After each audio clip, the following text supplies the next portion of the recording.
que anda en medio de los 7 candeleros de oro dice esto: yo conozco tus obras y tu arduo trabajo y paciencia, y que no puedes soportar a los malos, y has probado a los que se dicen ser apóstoles y no lo son, y los has hallado mentirosos. Y has sufrido, y has tenido paciencia, y has trabajado arduamente por amor de mi nombre, y no has desmayado. Te dice: pero tengo contra ti que has dejado tu primer amor. Recuerda por tanto, de dónde has caído, y arrepiéntete y haz las primeras obras, pues si no, vendré pronto a ti y quitaré tu candelero de su lugar, si no te hubieres arrepentido. Pero tienes esto, que aborreces las obras de los nicolaítas, los cuales yo también aborrezco. El que tiene oído, oiga lo que el Espíritu dice a las iglesias.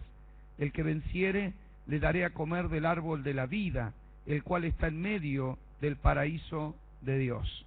A ver, ¿sabe? Esta palabra, creo que de alguna manera no interpretada correctamente, se ha convertido en una palabra como si fuera poco deseable, ¿no? Como que es una exhortación muy fuerte, como que, ¿no? Arrepiéntete, que te has olvidado el primer amor. Pero si transitamos en esta palabra y en el contexto que yo se lo quiero compartir, no tiene nada que ver con eso.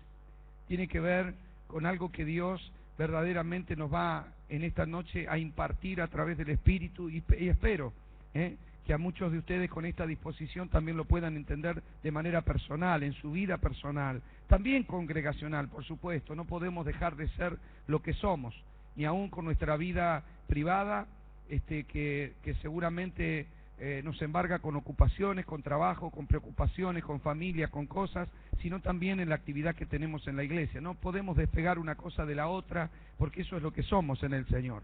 Reino no tiene que ver con el culto de domingo, reino tiene que ver con un modo de vivir, ¿sí? Nosotros vivimos de una manera determinada, y esa intimidad que tenemos con Dios, esa comunión que debemos tener con Él, hace que Él se traslade a todos los ámbitos en donde de alguna manera podemos compartir. Este pasaje o este mensaje que Jesús le da directamente a la iglesia de Éfeso ministró mucho mi corazón, porque uno tiene que saber leer entre líneas y ver las virtudes que el Señor destaca de la iglesia. La iglesia de Éfeso fue una iglesia muy favorecida por Dios, porque así como a la mañana le hablé de la nación de Israel, o ayer le hablé de la nación de Israel, que fue una nación tan privilegiada por todo lo que Dios le habló, por ser un pueblo santo, por una nación escogida, por ser más amada que el resto de las naciones de la tierra por Dios, así también la iglesia de Éfeso fue una iglesia muy privilegiada, porque Dios, a través de la carta de Pablo, y seguramente también lo hizo en persona, y habrán vivido momentos extraordinarios, pero a través de la carta de Pablo a la iglesia de Éfeso, nosotros vemos que recibieron una revelación extraordinaria de Dios, ¿sí? La carta de Éfeso, que revela los diseños de la iglesia, y que es una carta de las que más me gusta, me apasiona leerla, creo que es muy profunda, y que tiene muchísimos tesoros escondidos. Por eso Pablo pide en el primer capítulo que, diciendo yo sé que ustedes han recibido el Evangelio con mucho entusiasmo, sé que aman al Señor, y exalta las virtudes de la iglesia de Éfeso, y luego le dice: pidan a Dios, pidan al Padre de las luces que le dé espíritu de sabiduría y de revelación para poder comprender fundamentalmente 3 cosas. ¿Cuál es la esperanza a la que han sido llamados? ¿Cuáles son las riquezas de la gloria de la herencia que tienen en los santos? ¿Y cuál la supereminente grandeza del poder que operó en Cristo y hoy opera en ustedes? En definitiva, lo que Pablo les decía: si ustedes logran tener revelación de estas 3 cosas, estas 3 cosas los van a impulsar al propósito. ¿Para qué fui llamado? ¿Con qué riquezas cuento? ¿Y qué poder opera en mí? ¿Ve? Hasta el día de hoy, cualquiera que sepa o que tenga la revelación de parte del Padre de las luces, ¿para qué fue llamado? ¿Cuáles son las riquezas? ¿Y cuál es el poder que tiene que operar en él? Que operó en Cristo y hoy opera en nosotros. Entonces esa iglesia tiene que ser una iglesia que camine en el propósito de Dios, no queda otra. Por eso Pablo introduce de esa manera. Mejor dicho, él introduce hablando de la gracia que nos predestinó, la gracia que nos escogió sin merecernos, que Dios nos pone sentados, dice, nos bendijo en Cristo Jesús con toda bendición espiritual en los lugares celestes. Él nos predestinó para la gloria de por gracia, para la gloria de su santo nombre. Eso es lo que empieza a hablar en la carta de Éfeso. Y luego dice, pidan sabiduría para poder comprender estas tres cosas tan maravillosas. Él dice que la carta de Éfeso de alguna manera intenta explicar el diseño que él vio en el tercer cielo.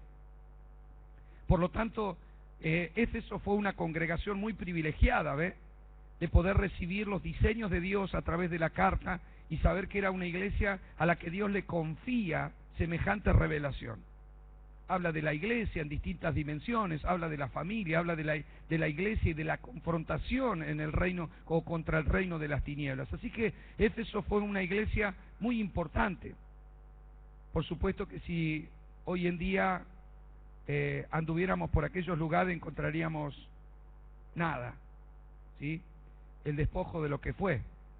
Sin embargo, acá el Señor rescata algunas cosas de la iglesia, y cosas que son muy importantes. Rescata las obras, el trabajo, 2 veces le habla del trabajo, le reconoce que trabajan mucho, reconocen su arduo trabajo, y dice que, lo menciona 2 veces, y aún habla del trabajo sin desmayar. Quiere decir que cuando uno trabaja mucho y no desmayo, lo que está diciendo, tu trabajo fue tan arduo que estuviste al borde del desmayo. Eso quiere decir mucho trabajo.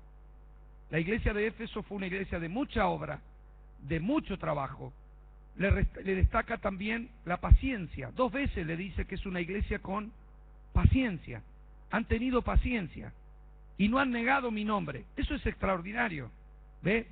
Dice, han sufrido. Conozco del sufrimiento de ustedes. Sé que han sufrido. Y habla y destaca, en 5º lugar, que no querían a lo falso, que no amaban lo que no venía de Dios. Yo puedo ver en la iglesia de Éfeso una iglesia que hace lo que tiene que hacer o procura hacer lo que tiene que hacer. Tiene obras, no están quietos, no están pasivos, no es que no hacen nada, hacen aquello que Dios les mandó a hacer. Trabajan y trabajan mucho, casi hasta el desmayo. Sufren, porque sufren adversidades, sufrieron persecución, sufrieron desilusiones, sufrieron dolores, pero no desmayaron, ¿ve? Siguieron adelante, tuvieron paciencia. No todos tienen paciencia, y menos hoy, donde todo se quiere rápido, donde todo quiere que funcione hoy, ¿ve? Sin embargo, ellos tuvieron paciencia, ellos supieron esperar, y Dios destaca la obra, el trabajo, el sufrimiento, la paciencia, y sobre todo, que tampoco querían lo falso, no querían algo que no provenga de Dios. Dijeron, ha probado a los apóstoles, y si fueron falsos, vos lo detectaste lo que no venía de mi espíritu, aborrecés a los nicolaitas, yo también los aborrezco, dice el Señor, así que no querés lo que yo no quiero, amás lo que yo amo, querés servirme, tenés obra, trabajás mucho, pero analicemos algo. La vida nuestra no solo se da en este ámbito, ¿ve? Esto que tiene esta característica de la iglesia de Éfeso, usted la va a encontrar en la vida de muchos cristianos. Obran durante todo el día. No digo si para Dios, digo en tu vida, digo en tu familia. Nadie se levanta por la mañana, o muy pocos al menos, a menos que sean unos perezosos. Usted se levanta por la mañana y ya empieza a hacer obra. Trabaja y trabaja mucho. Yo veo a muchos hermanos, mi hermano, yo siento una gran carga por saber algunas cosas que funcionan y ver muchos hermanos que trabajan, que tienen obras, que trabajan para Dios, pero también trabajan secularmente, que se levantan temprano, que tratan de hacer todo lo que tienen que hacer, tratan de ser buenos empleados, tratan de ser buenos patrones, trabajan y lo hacen con denuedo. Algunos lo hacen al borde del desmayo, si usted quiere usar la misma expresión. Tienen paciencia porque están escuchando la palabra, saben que Dios lo quiere bendecir, pero todavía no tienen la bendición en su mano. Sabe que Dios lo va a prosperar, hablan de prosperidad, anoche dieron tal vez su mejor ofrenda, pero todavía no ven los resultados.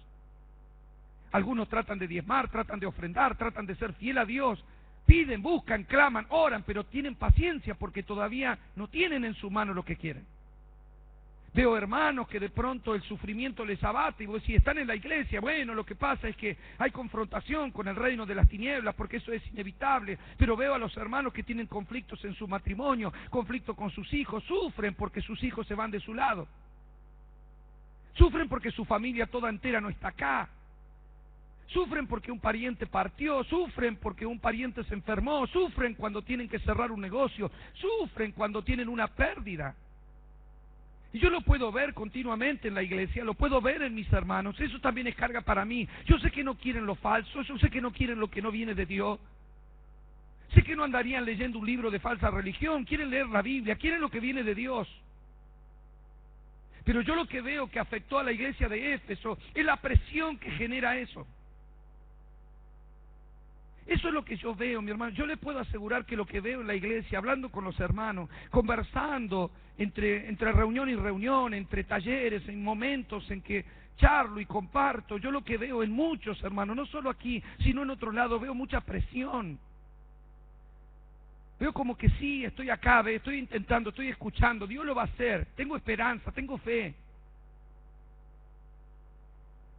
Le estoy cantando a Dios, estoy esperando, ¿ve? Yo creo que Dios lo va a hacer, creo que en cualquier momento lo va a destrabar, creo que en cualquier momento va a venir, yo creo que se va a solucionar. ¿Puedo decirle algo? Tengo un problema.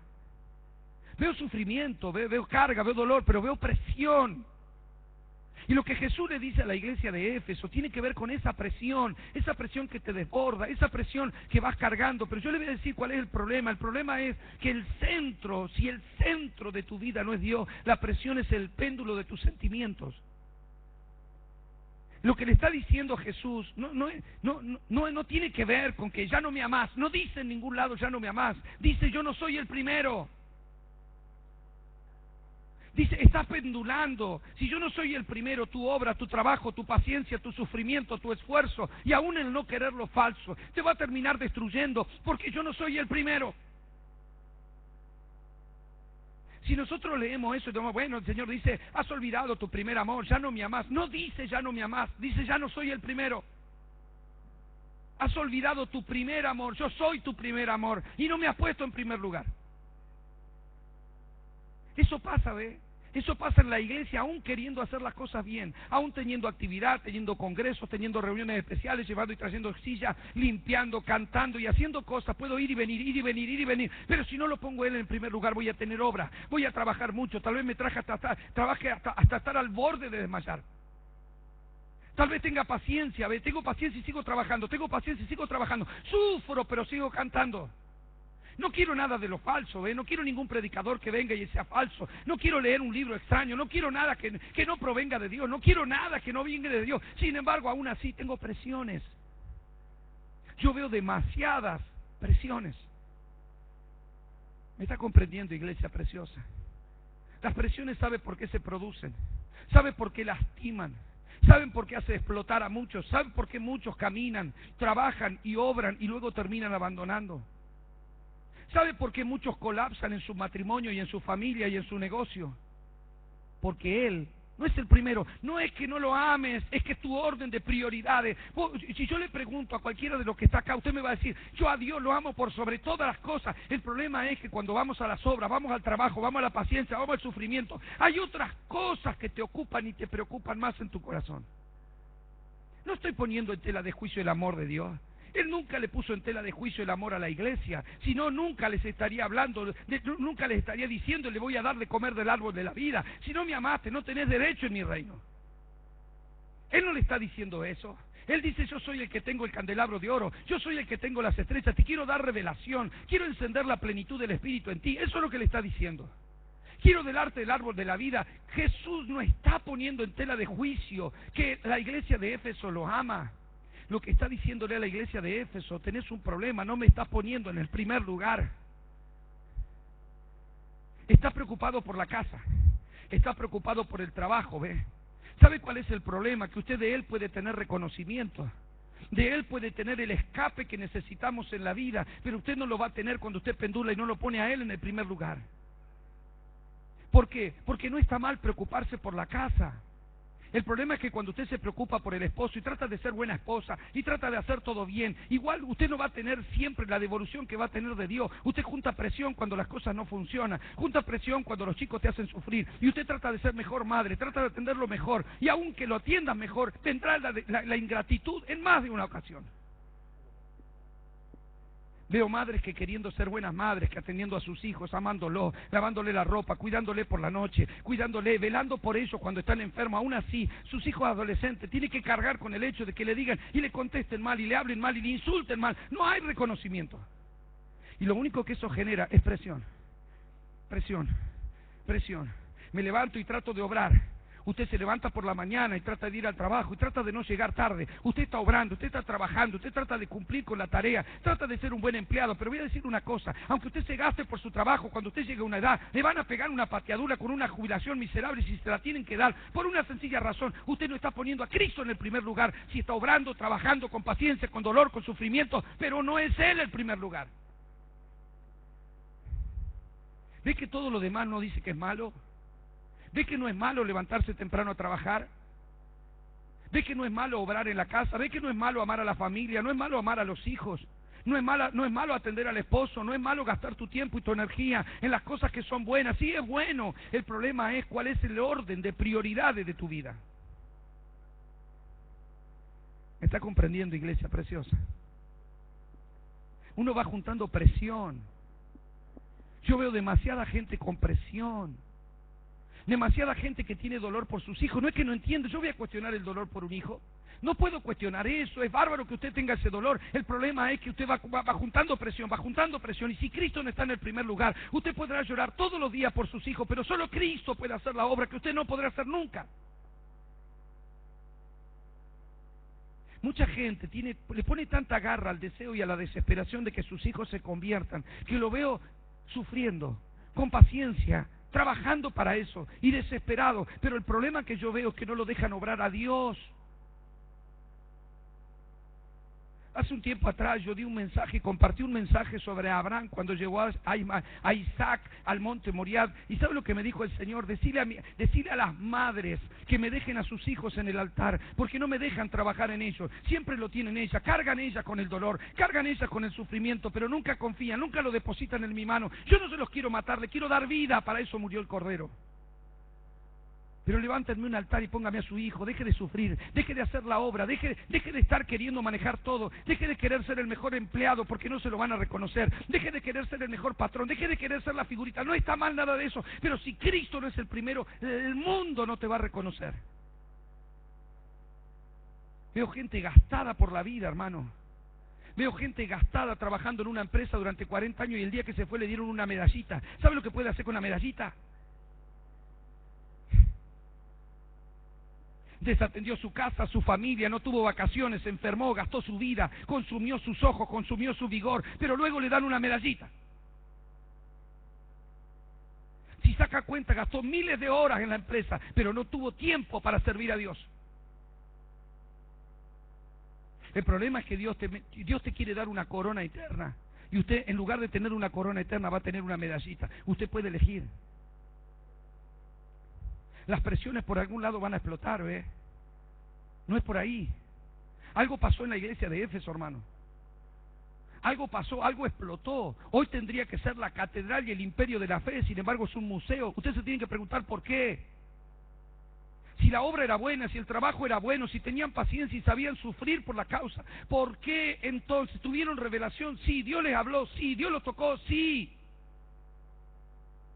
Pero Dios le cuestiona una sola cosa. Si no me pones a mí en el primer lugar, tus muchas obras, tu mucho trabajo, tu mucha paciencia, tu mucho sufrimiento y tu mucho cuidado nunca van a alcanzar, porque por algún lado explota, ¿ve? Esto es como una cubierta de auto que usted le va a poner, le pone aire, le pone aire, le pone aire, le pone aire, y si no tiene una fuga, ¿ve? En algún lado va a explotar. ¿Sabe lo que veo? Gente que junta tanta presión que por algún lado la tiene que sacar. Entonces viene al culto el domingo y junta presión toda la semana. Junta la presión como empleado, junta presión como patrón, junta presión como padre, junta presión como hijo. Pero cuando viene al culto es como que... Ay, gracias, Señor. Ahora me siento bien. ¿Sabes qué pasé? Me ministraron. Me voy como que un alivio. Recibí un alivio. Y arranca el lunes a la mañana temprano, y empieza con las obras, y empieza con el duro trabajo, se levanta, hace frío, manotea la bicicleta, se va a trabajar, junta presión, porque no le salen las cosas, porque se le rompe el vehículo, porque tiene problema en la casa, porque discutió con la esposa, porque su hijo le insultó y le pegó el portazo y le dijo, déjame tranquilo. Entonces junta presión, pero no pudo orar porque tiene mucho trabajo y está haciendo muchas obras. Tiene paciencia porque cree que Dios va a cambiar las cosas, pero junta presión, y junta presión, y junta presión. Entonces no espera, no ve la hora que venga el domingo, y el domingo, si no puede venir, está a borde de explotar. Pero si pudo venir y de pronto escucho una palabra de fe, gracias. ¿Sabes que me voy mucho mejor? Es más, ¿sabe lo que veo? Que cuando la gente junta mucha presión por todo lo que le pasa y está a punto de estallar,